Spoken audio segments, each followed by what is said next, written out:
Hey, hey, hey, how's everybody doing? Let's just let people get in. If you're here, tell me, where are you calling from? Super excited. All right. Oh, wow. Okay, guys. Well, welcome, welcome, welcome. Just let me know where you're coming from. By the way, I see all the messages. Currently, the messages are only coming to me. We've just learned over the years that people get distracted when they can message each other. So, but don't worry about that. Like, because I can totally see everything, and I'm super excited. So we got Colorado, Missy from Colorado, Sarah from California, Rusty from Idaho, Dayton Beach, Ohio, Colorado, William, another Colorado, and there's a lot of Colorados. James from Florida, Alexandria. Michelle from Scotland. I'm from Scotland. I'm actually in Edinburgh right now. Well, I'm not from Scotland, but I live in Scotland. This is where my wife and I have decided to take roots, and I wish I had a tartan. One day a clan will adopt me. One day. All right. We got Massachusetts, Utah, California, South Africa, Brunei. Oh, wow. Hey, dude, how's it going? Hafids. I hope I said that right. Okay. We got Wellington, New Zealand, East Sussex. Oh, man, this is fan friggin' tastic. Well, welcome, welcome, welcome. We're going to dive into the presentation right now. And I'm going to just jump over to the presentation. Just really kind of, yeah, Michelle, one day, that's right. I'm going to just kind of say your screen will go black for a minute, but please know that that is totally intended. Pierre from Montreal, that's where I'm from, actually, originally. I live in Scotland now, but I'm originally from Montreal. All right, let's do this. All right, can y'all see my screen? Just let me know if you can see it. All right. So, yep, it's displaying everything's cool. Okay, fantastic, guys. Awesome, awesome, awesome. All right, so I'm super excited to be presenting to you today. Before we begin, though, just a couple points. Um, uh, um, Number one, we'll open up for questions in about an hour. Okay. So if you do have questions, please write them down. And number two, like, look, this is one of these presentations where I'm going to be giving you a lot of information. And so at the end, I'm going to tell you where you can get a link to download the presentation. However, that said, like, I would really just appreciate it if you kind of, just paid attention to it and didn't get distracted by writing notes, and just kind of write down your questions as you go along. All right, rock and roll. So I am super excited about this presentation, and I just want to talk a little bit about its origins. So about 7 years ago, Chandler came up to me with a very specific question. He asked me, what does it take to be a full-time author? And we looked at it. We looked at the market. We saw what fiction writers were doing. We saw that often fiction writers have more opportunity than nonfiction writers. But despite that, so many fiction hopefuls, well, they fail. And I don't mean just fail like as in their book doesn't sell. They fail to get started. They fail to publish. They fail to get into the game. So we looked into it. Why, right? And we tested, researched, studied, surveyed, and here's what we came up with. You see, self-publishing school is exactly that. We're a school. We're not an online course, but rather we take a long-term view of things. On average, our students work with us for over a year. I think it's 14 months on average. And as a result of that work, we get to see a lot of data, right? Student successes, student stumbling blocks, what motivates you, what holds you accountable. But we never ask that specific question. What are the nuts and bolts behind writing successful fiction? So, taking the challenge, the team and I went off and investigated, studied, and downright stalked successful authors to try to figure this out. And in this webinar, I'm going to go over what it takes, not only for me, but all best-selling fiction authors, the common denominator of success, if you will. So, can I get a hell yeah? I'm super excited. Can't wait to dive in. Just kind of get some of that going. All right. Yeah, we're getting a lot of hell yes. I think you guys took me literally when I said, can I get a hell yeah? Getting a lot of yes. I'm ready to dive in. Let's get to it. Absolutely, Danielle, let's get to it. All right. So first off, a wee bit about me. This is me. Now, here's my bio. I am a hybrid Kyrian Milwaukeean, if such a thing exists. I'm an award-winning author of 11 best-selling books with 30 under my belt. I have over 16 years experience in both traditional and self-publishing, and I've coached hundreds of people to write and publish their first books. I'm a trained lecturer, speech and writing coach, and a USA Today best-selling author. So, who's this webinar for? Anyone who wants a quick fix overnight success formula. And if you believe that, I got some snake oil to sell you. Look, there's no one way to do this. There's no one path. There's no secret formula that's going to unlock your writing success and help you finally buy that island. But there are proven actionable steps that will help you get there. So who is this webinar really for? People who want to write fiction. People have amazing stories in their head, but just can't seem to get them down on paper. People who have a half a dozen incomplete novels sitting in their desk and want to be an amazing storyteller, fiction or nonfiction, and have seen successful, highly paid authors and thought, I can do better than them. I can write better than them. I can tell better stories than them. But just don't get to it because ultimately you don't believe that you can make money off of it. So this webinar is really for people who want to start their fiction career. So remember that bio that I read to you earlier? Well, 7 years ago, it could have read like this. I was the guy with a half a dozen unfinished novels. When I wrote, it didn't pop. I was too focused on being a publisher, and I never had any time to do it. I was an entrepreneur after all. I had to earn money. I kept watching the years go by saying the time's not right, but secretly I had no confidence in myself. Like I just didn't believe I was good enough.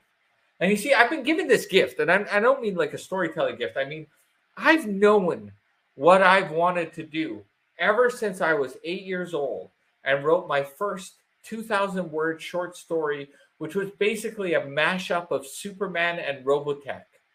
But despite that burning desire, I never did anything about it. So what changed? This. My wife told me she was pregnant.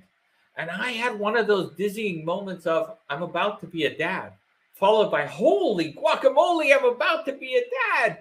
And after the initial shock and joy subsided, I'm not proud of the next thing that ran through my mind. I mean, what about my writing?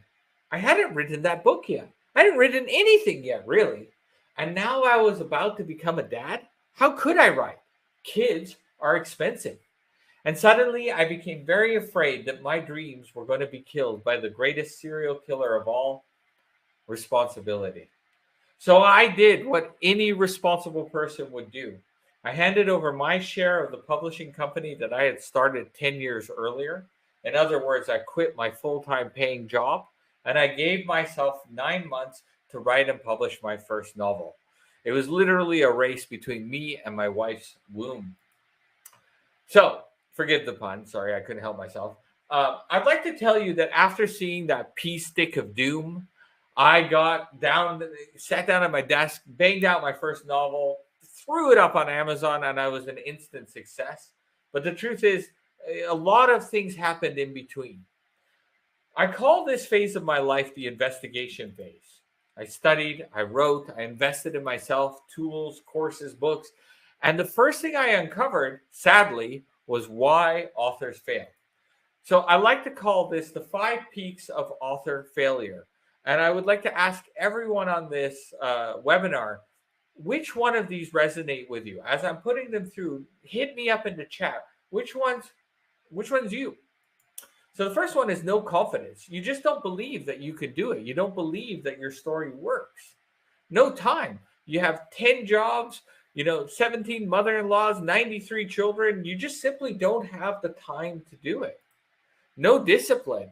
You finally do get down to it. You finally do start writing. But before you know it, you're on YouTube watching, cat videos. No support. You tell your friends and family, I want to be a writer. But all they say is, James, oh, cute, James, Naomi, Kat, Derek, I just want to be, they have a hobby. They don't take you seriously. They kind of patronize you and talk down to you. And then finally, you don't understand the story fundamentals. So Peter writes, no time, Siobhan writes, no time, no confidence, no discipline, definitely the no supports. I hate it when my family talks to me that way. I totally get it, Emily. Like, you're not alone on this one. Don't understand story fundamentals. That's a really good one. And we're going to dive into that a little bit deeper. But yeah, no, that's actually a key point. No confidence in time, Sarah writes. Okay, man, the thing, confidence and discipline, all of the above, Baya writes. Monica, no confidence, no discipline, no time. All right, stick with me because I promise you, by the end of this presentation, we're going to put these 5 peaks of author failure on its head. And it all starts with these 3 lessons. These are the 3 things that I needed to learn and embrace before I was finally able to go from nothing to writing 11 books, making a full-time income off of it. So here we go. Lesson number 1, all the money is in fiction and why that matters. Lesson number 2, the 5-step writing formula anyone can follow to write a great story. And then lesson number 3, the 1% changes I made that gave me 13 hours a week. By the way, I just want to, Deke writes, I'm a D&D nerd. It's an expensive and all-consuming hobby. I too am a D&D or Dungeons and Dragons nerd, and I will tell you I have found a way to make that nerddom pay. So stick around, Deke. All right, lesson number 1, all the money is in fiction and why that matters. I'm going to prove to you that you can make money in fiction. And that knowing that you can make money is super important, because the reality is that it all starts with the mindset of believing that this is possible and pursuing this as if it were 100% a guarantee. Because there's this myth that perpetuates around that you cannot make money off of fiction. But let's be honest, the key difference between a hobby and a profession is getting paid. So if you believe that you can't make money off of fiction, you'll never treat it seriously enough to actually do it, to actually get it done. And that's exactly what I did. Well, sort of. You see, I knew that I wanted to be a writer ever since I was 8. And when I turned 27 and wasn't making any progress in the process, I decided to open up a company, specifically a publishing company. And from the perspective of wanting to become a writer, I will say that that was the stupidest thing I ever did. Because I thought if I open up this publishing company, which is specifically a company dedicated towards library services, I would figure out exactly what it takes to be a writer. And it's true. Like, I traveled to all the book fairs. I worked with the 5 big publishing houses. I talked with numerous agents, editors, literary scouts. I mean, you name it. And whereas I learned a lot about publishing, I didn't learn anything about writing. And what's more, I was discouraged because all I heard was there was no money in fiction. I mean, it doesn't make sense. Look at this. All these book fairs are dedicated to thousands of new releases a year, the majority of which are fiction, and yet there's no money? Well, okay, let's look into it. So here's a screenshot of Amazon a few months ago, the top 50 sellers. And when you look at the breakdown of the top 50 sellers, 4 are nonfiction and 46 are fiction. Now, I know a lot of you are screaming at the screen right now, yeah, sure, but those 46 books are all traditionally published. And the answer is no. 14 of the top 50 indie authors were indie authors. And I suspect that that number is a wee bit higher, but that was a number I could absolutely verify. And I would challenge you after this presentation to go look at the top 100 books, 50 books on Amazon, whatever number you have the patience to sift through, and you will see the same results. The thing is like, you don't need to be in the top 50 to make money. Bella Forrest is estimated to make $500,000. She's queen of the indie hill. $500,000 a month, by the way. Ruby Dixon, close to 100,000 a month. And then we have Ashley Emma, a former student of self-publishing school, who makes over $3,000 a month off of her Undercover Amish series. You don't have to be these mega sellers. You don't have to be backed by a big publishing house in order to make a career out of it. People like Kathy Pieper, another former student who had her $10,000 launch, and myself, right? We're proof that, I mean, I hate to say it, but like, I'm nothing special, but yet I was able to find a path to actually making money off of my books. And the joke in the house is that I make so much money off of the books that my son is free, that expensive kid I was worried about, and that we decided to have another one. I definitely need to update this picture though, because Orla, the baby, she has a full head of hair now. All right. So why does this myth perpetuate that you can't make money off of fiction? And it's because of guys like this. Now, obviously, I didn't want to call this guy out. I felt really bad. He had published his book in October of last year. So it's about, 5 months now? And despite being out for over 5 months, he has no reviews and no ranking. And the ranking is particularly troublesome because the reality is that, Amazon ranks you out of millions of other books. So this guy is, probably sold nothing, if not next to nothing. So what did he do wrong? And I guess it's at this point that the answer lies in, well, what do top selling authors have in common? What are they doing right? And part of the answer is this. Okay. Now, and I will say part of the answer is this because the answer is complex. There's a lot of moving parts to this. But when you write fiction, you're making one promise: I will entertain you. That is it. I'm not going to change your life. I'm not going to, cause you to have a life-altering moment. I might, but that's not the promise I'm making. My book might change you, but the promise I'm making is simply that I will entertain you. And top-selling authors have this in common when keeping that promise. Most stories share a very identifiable structure, and I'm going to go over that in lesson 2 in just a minute. But right now, I just want to sum up lesson 1 because it's really important that we understand this. Fiction can make money. I'm proof of that, and I'm nothing special. I know several authors, like dozens of authors, who are making full-time income. I know several of my students who are just kicking butt, making money off of it. It is something possible, and you need to treat it that way in order to be successful. There are ways to jumpstart your career, and I will talk about that in lesson 3. And then finally, you don't have to be Hemingway to sell. You just have to tell a good structured story. All right. Shameless plug now. So guys, obviously if you're on this call, it's because you want to make a go of career in fiction. So I'm going to share a link with you all. Self-Publishing School has a weekly podcast where we talk with successful indie authors and other, kind of people in the industry to give you tips and tricks. We update it weekly.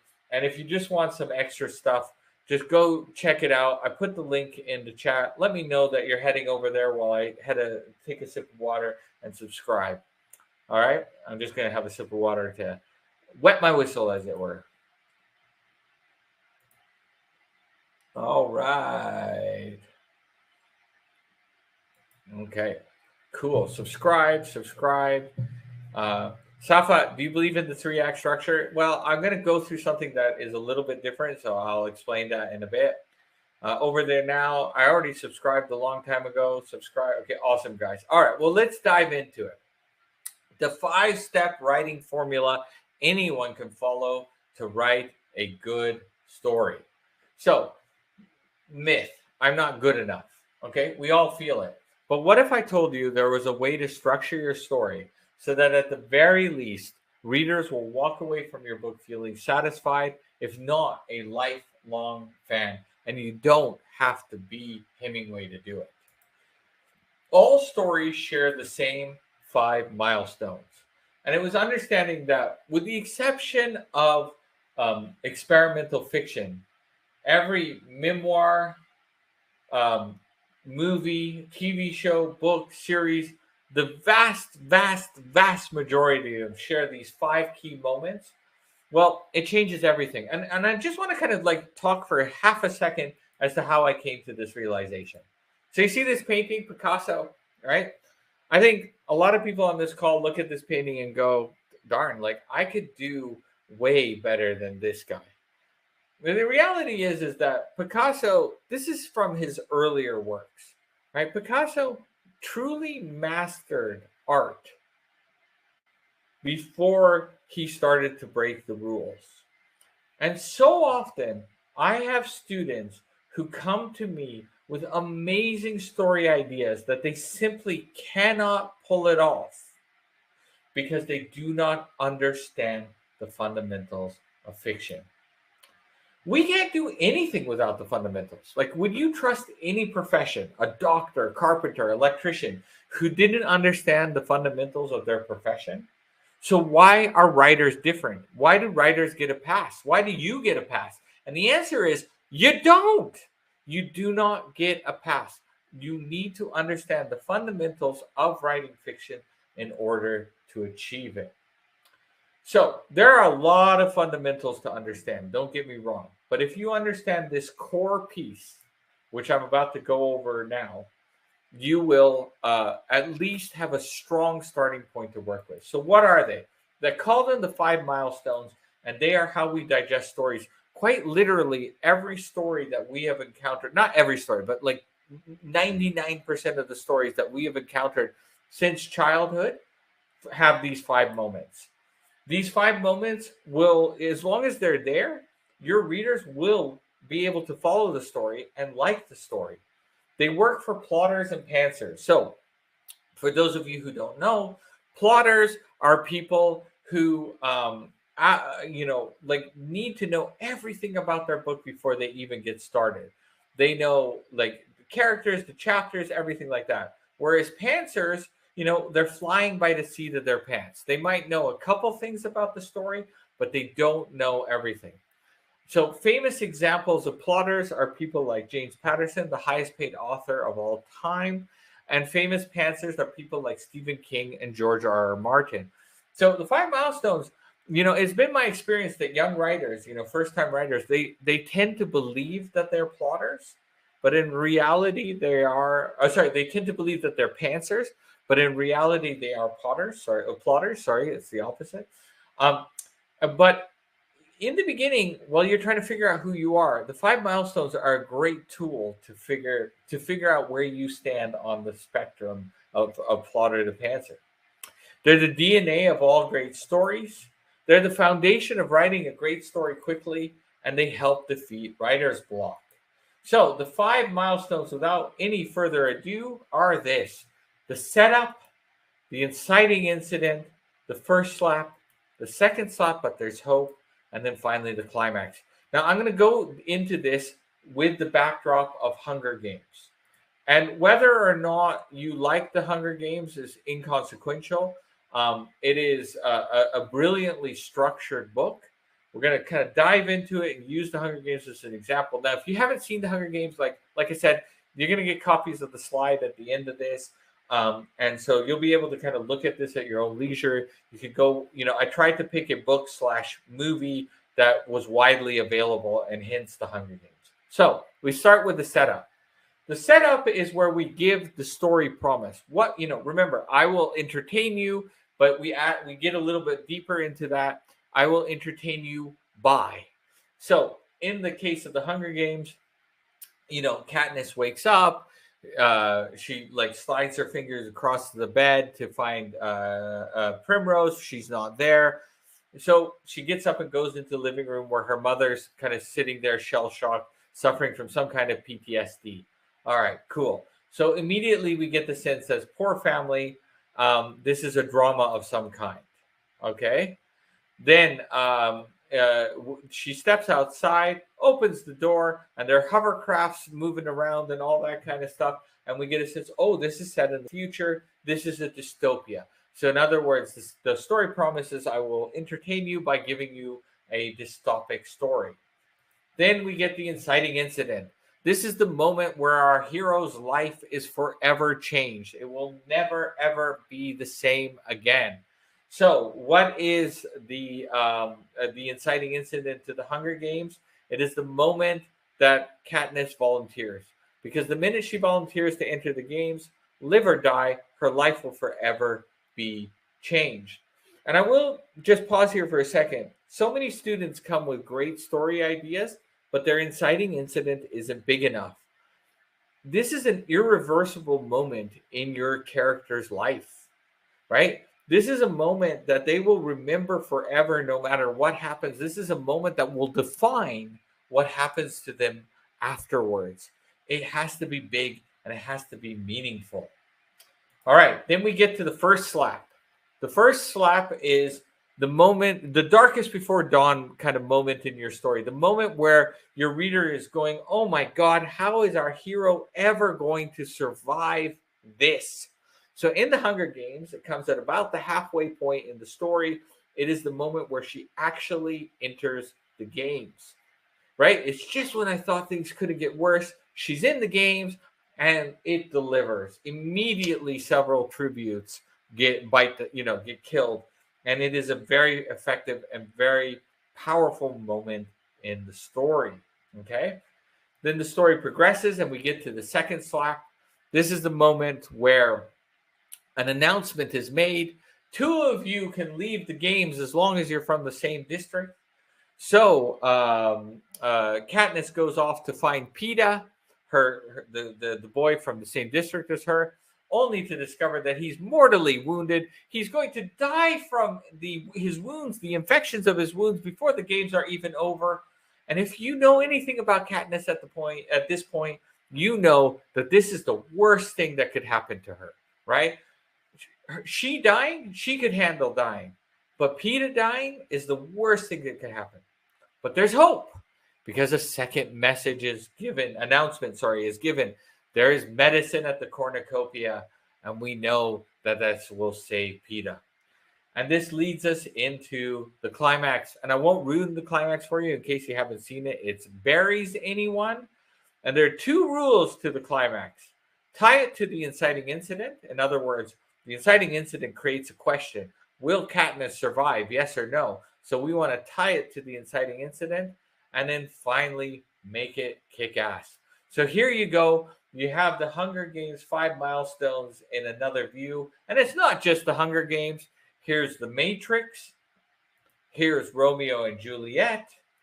And here's Kim Deide, one of my former students, and her story, where she and Jen Mitchell, another former student, and then finally Jen Ebon.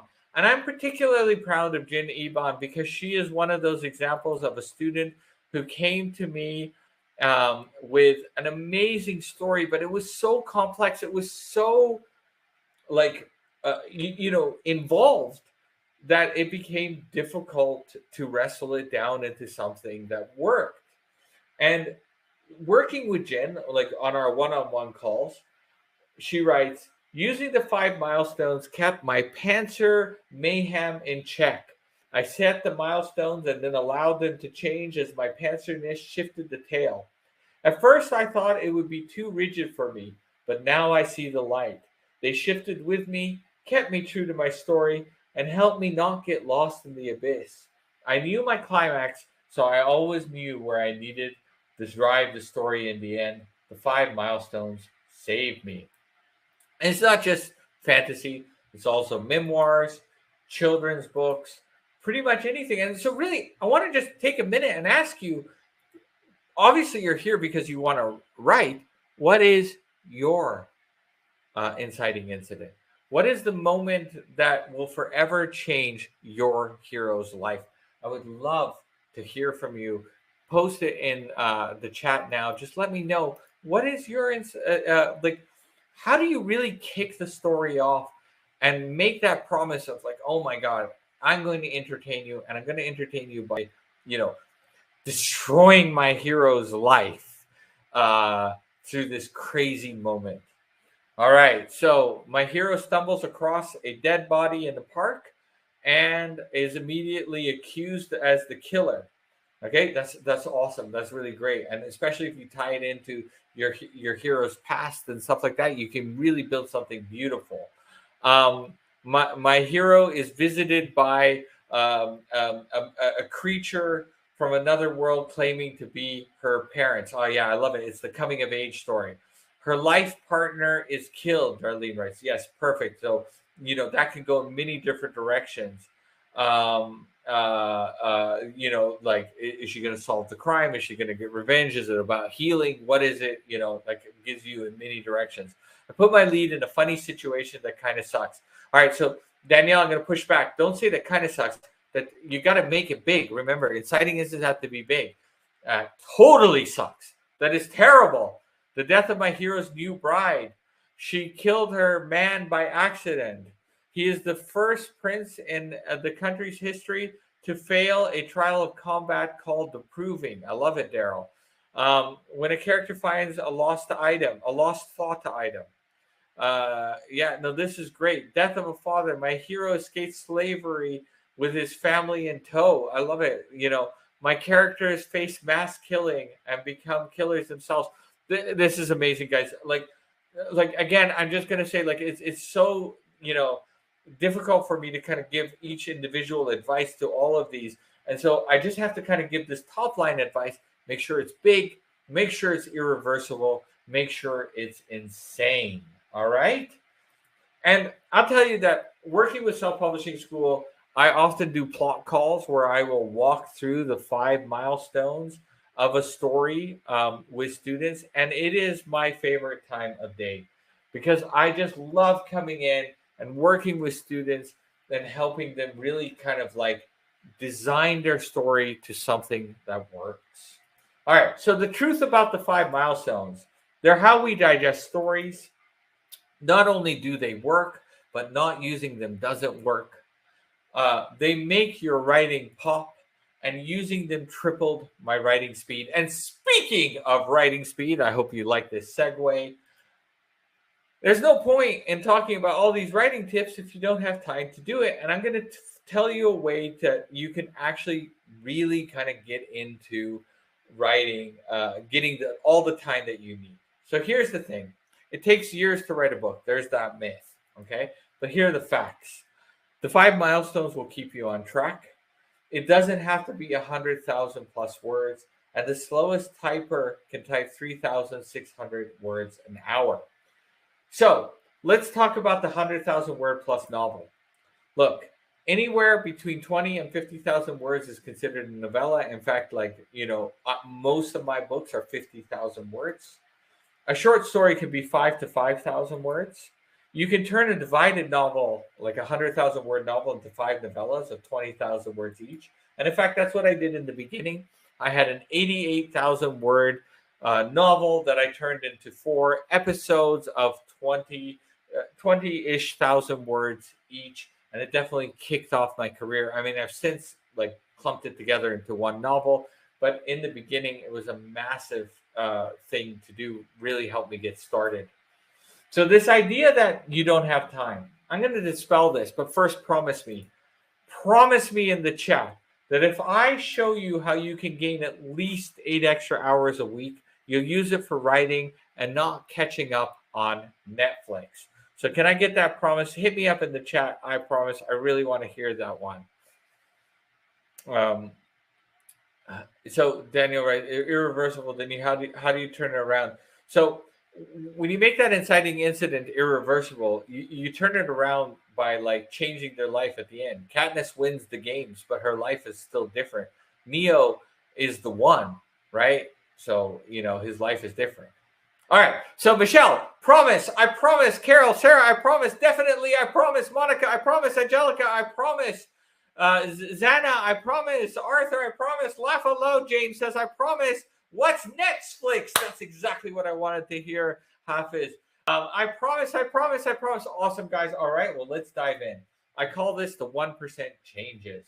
All right, so my wife and I took a look at our lives, and we realized that our lives were filled with doing all kinds of things that were involved with working, eating, sleeping, or taking care of the kids. So we said, what can we do to get back some of that time? And the first thing that we did was we got rid of anything that couldn't go in the dishwasher. This saves us an average of 20 minutes per meal. The second thing we did was we consolidated laundry. Anyone who has little kids know that the laundry has to be done on nuclear hot loads, and you're doing an average of 1 or 2 loads a day. So we consolidated it. No more silky underwear for us. Everything can go on that nuclear hot load. And we estimate that that saves us about an hour and a half a week. We doubled meals. I don't just cook spaghetti sauce for a Tuesday night. I cook enough spaghetti sauce for 3 nights. And my kids just get used to eating leftovers. We started a babysitters club. Every weekend, I will hand over my kids to another family who will watch my kids for 2 hours. I'll watch their kids for 2 hours, like have a play date together. And then there's a third family that joins us.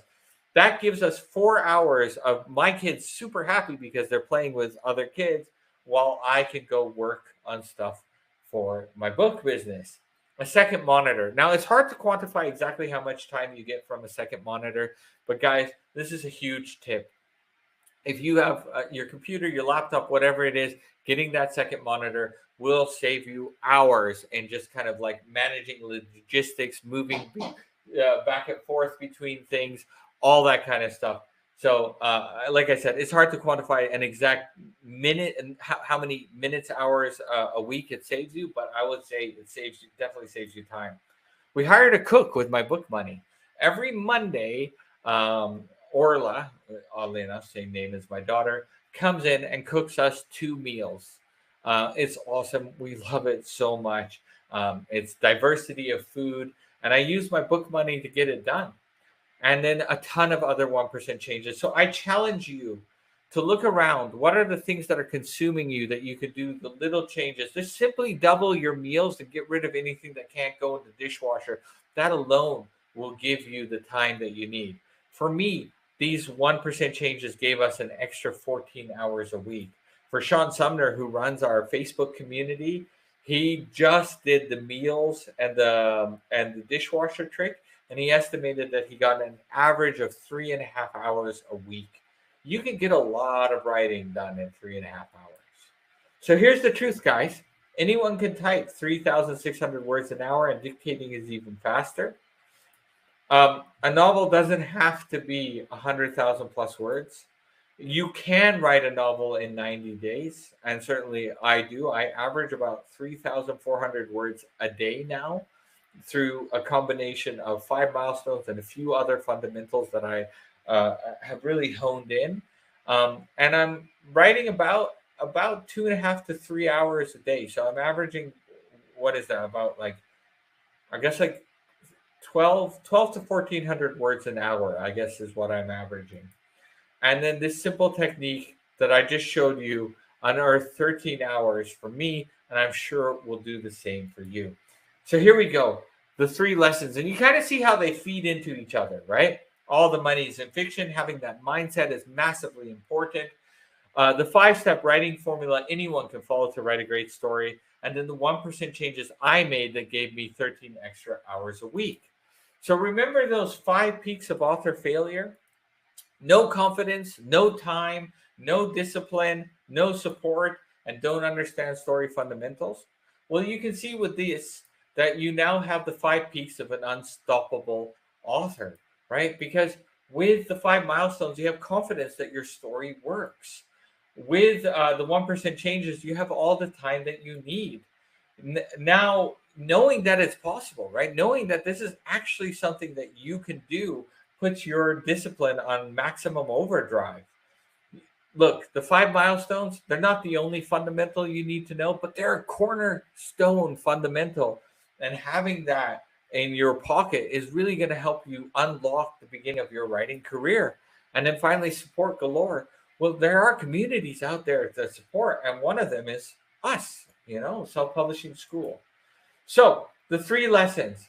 And it's around this point that I always get asked the question, will this work for me? And, will this work for my genre, where I am in the process, with the things that are blocking me, the things that are stopping me, how can you help me implement this? And the answer to those questions is yes, we can definitely help you implement this. In fact, that's why I created the Fundamentals of Fiction and Full-Time Fiction Author programs. You see, Self-publishing school, I like to think of us as a combination between Indiana Jones and Jillian Michaels. As Indiana Jones, we help you blaze the trail and avoid all those pitfalls and traps, saving you money and, more important, time. On the flip side, Jillian Michaels, we hold you accountable. Look, if you've gotten this far in the presentation, then this is important to you.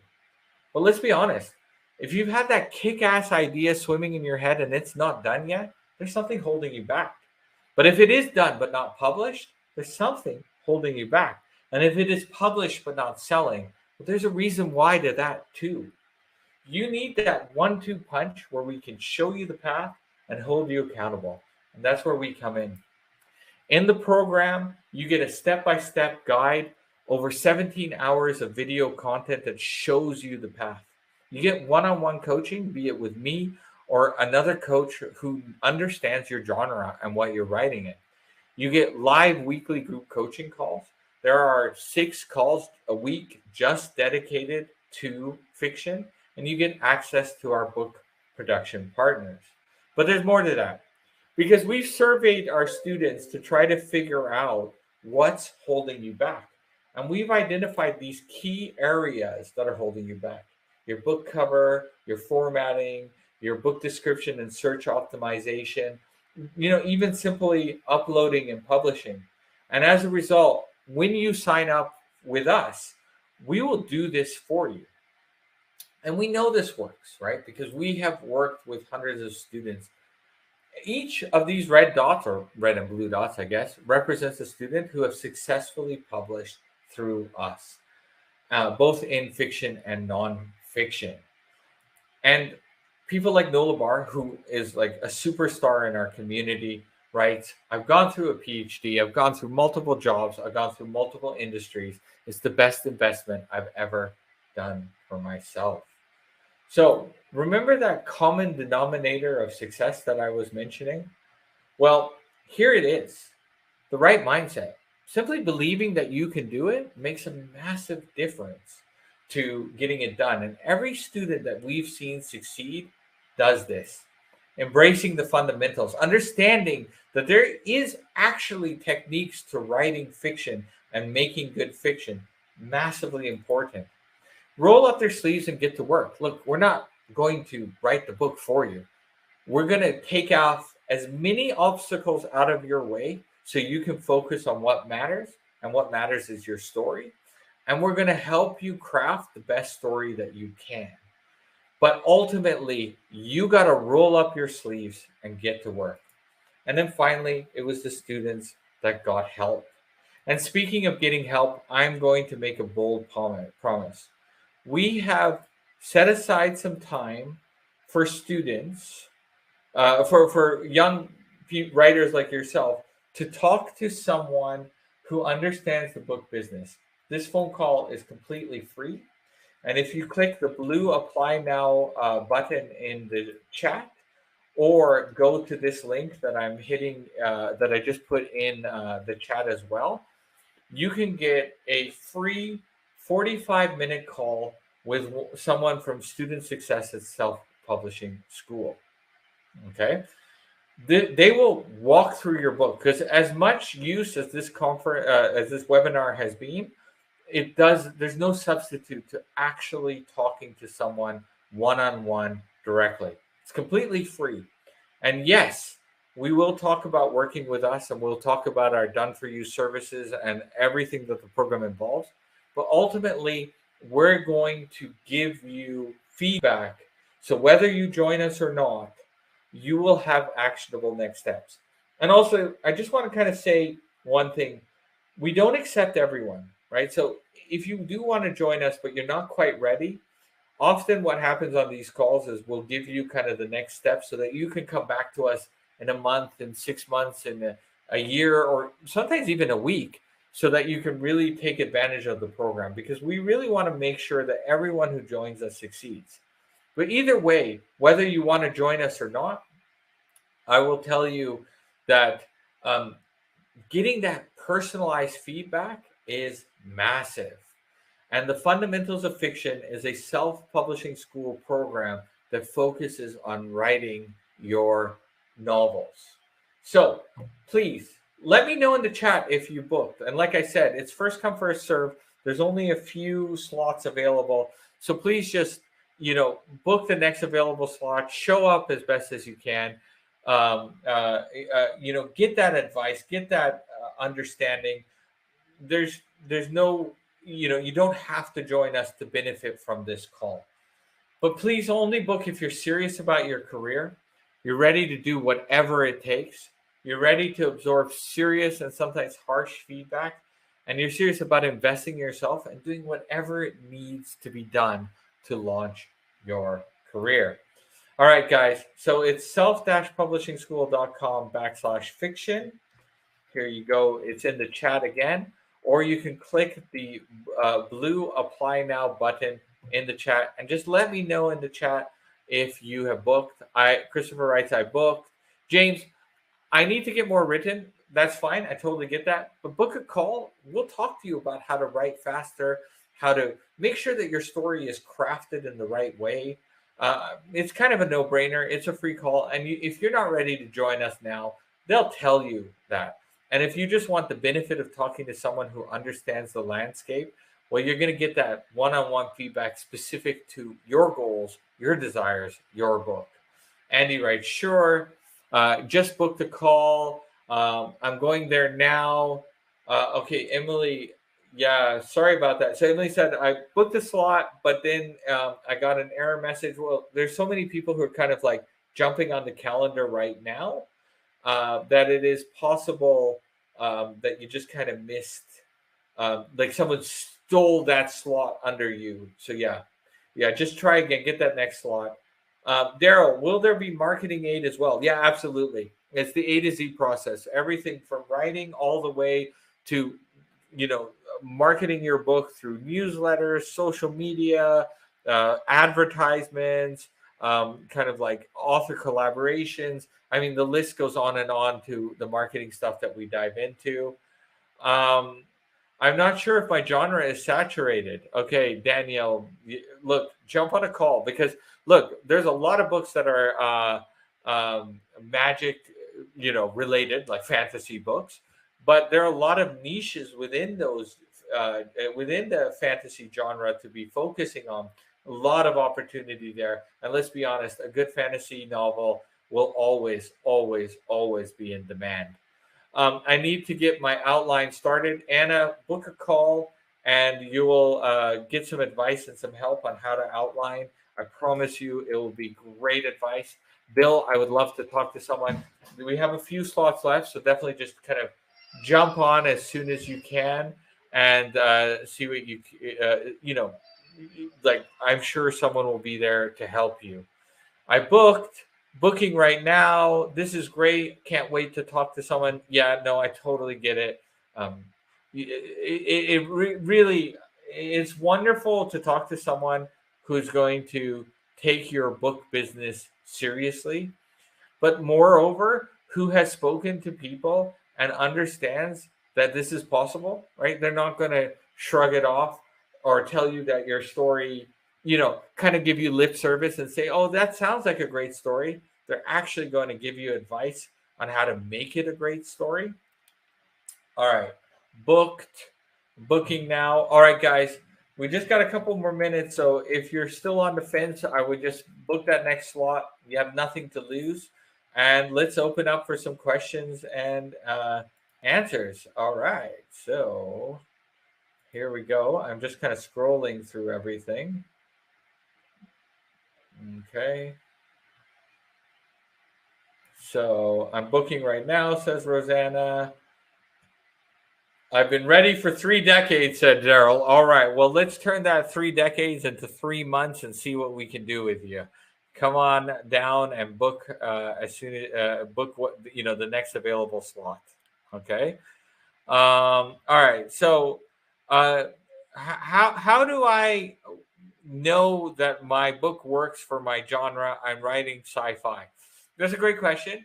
And the short answer is, obviously when you're looking at someone who, like other writers who are writing like you get a good sense of what works or doesn't. And then, of course, working with us, we will be able to really kind of talk about your stuff. Teresa, no, you have complete ownership of the content. We will not be. We will not. We are not your publisher. You are going to publish under your own label, like your own account. We are in no way associated with the book, and in no way own the rights. You 100% own the rights. We do not take that at all. So, Teresa, I would just again book a call and kind of talk to someone. I have a companion for my TTRPG for my book series. Do you have recommendations? Yeah. So companions for Lit RPG, basically, they're not. It's better to kind of work just straight on the story and give your readers what are called lead magnets. These are motivations to uh, what's it called? Um, to sign up to your newsletter so you can have direct contact with your readers. That's probably the best thing for Lit RPG. I know a lot of Lit RPG authors who do that, but actually kind of building a companion in and of itself is not necessarily the way to go. Rusty, yes, those times are in your local time. So if you're in the Eastern time zone, yeah, that would work. Yeah, guys, I would definitely recommend. James says I booked for 4 p.m. Today. All right, that is awesome. Fantastic. Oh my gosh, guys, booked. Monica wrote booked. This is great, guys. I mean, a lot of you are just jumping on, and like I said, there's no obligation to be with us, but if you want to get that feedback, join self-publishing school or not, that's completely up to you, but I would love to see you guys in the community. However, that said, end of the day, it's just about kind of knowing that you're not spinning your wheels and that you're actually working on something that works and has a future. A novel that takes place in current time, but the setup chapter is in the past. Yeah, that can work. There are plenty of books that do this. That said, I would want to know a little bit more about your story, Zeke, to make sure that like you're kind of handling it correctly. Daryl, if you have that major worry about your book, go jump onto it. Zana, yeah, we're kind of in wrap up question and answer time, so it's your last chance to kind of book. We've got a couple more minutes before we go. Um, Wow, you guys are just super engaged. Okay, so Ross, is there a hybrid between pantsers and plotters? How do you make a strong inciting incident? Okay, so these are a lot of questions, Ross. Please book a call and kind of get some of those answers. I'm going to just answer your first question because there is a lot of stuff here going. What hybrid between pantsers and plotters? Absolutely. It starts. Oh, by the way, the link for the presentation is at the bottom of the book now page.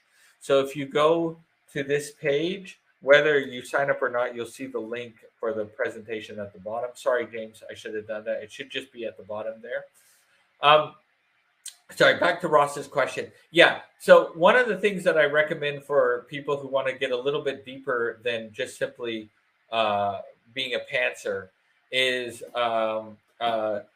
to kind of write your 5 milestones and then try to figure out a half a dozen events that happen in between each milestone. And that could be massive, right?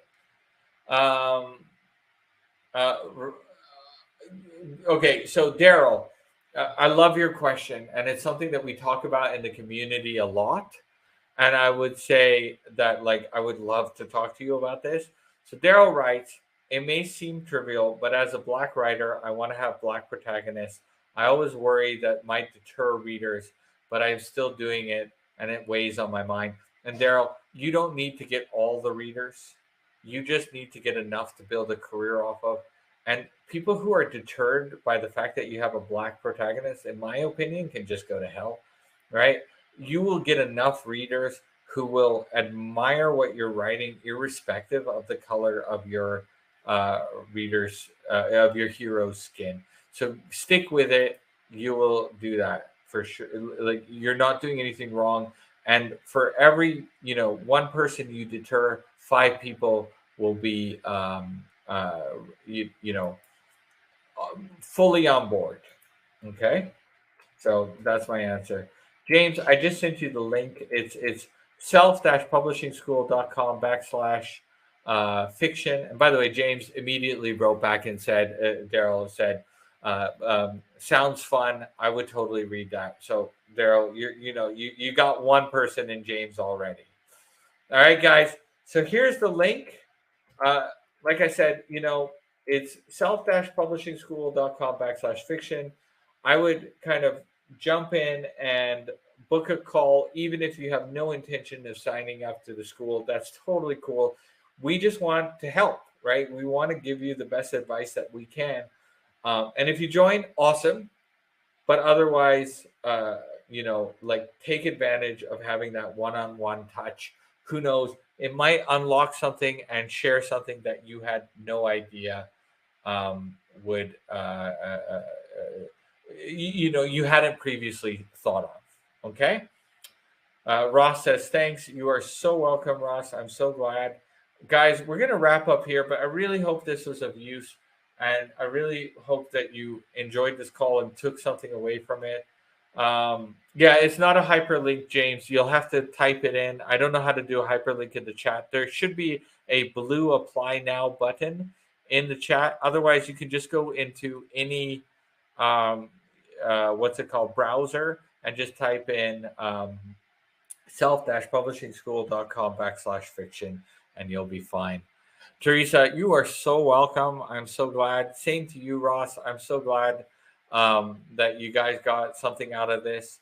Are there fundamentals and other things talked about in the videos on the YouTube channel? Yes, absolutely.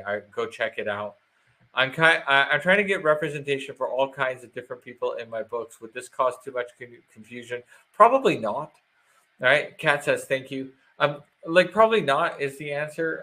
It depends on how you handle it. I mean, this is one of those things, Cameron, where I'd like to know more. But yeah, like getting, I think of Sense8. I don't know if you've seen that on Netflix.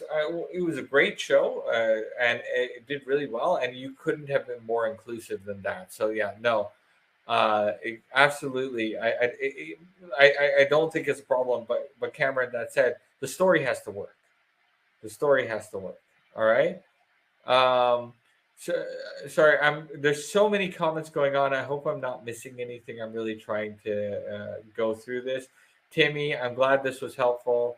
Just understanding the 5 milestones is super valuable, says Monica. Great. Well, book a call and talk through your 5 milestones with someone face to face. All right, rock and roll, guys. This has been amazing. I really appreciate it. Here's the link once more. What's his name? James said.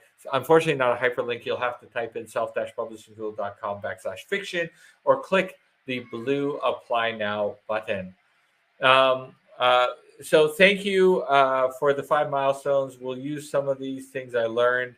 I write in French, but it will help me. Peter, yeah, absolutely. We have other French students, by the way, who work with us. The French market is definitely there. It is a bit of a challenge because it's not as robust or as large as the English market, unfortunately, when it comes to like ebooks and indie publishing.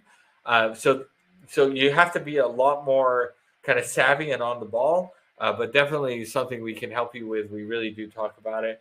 I'm really sorry, Negan. I know that you've kind of written something. I'm sorry, I'm not sure.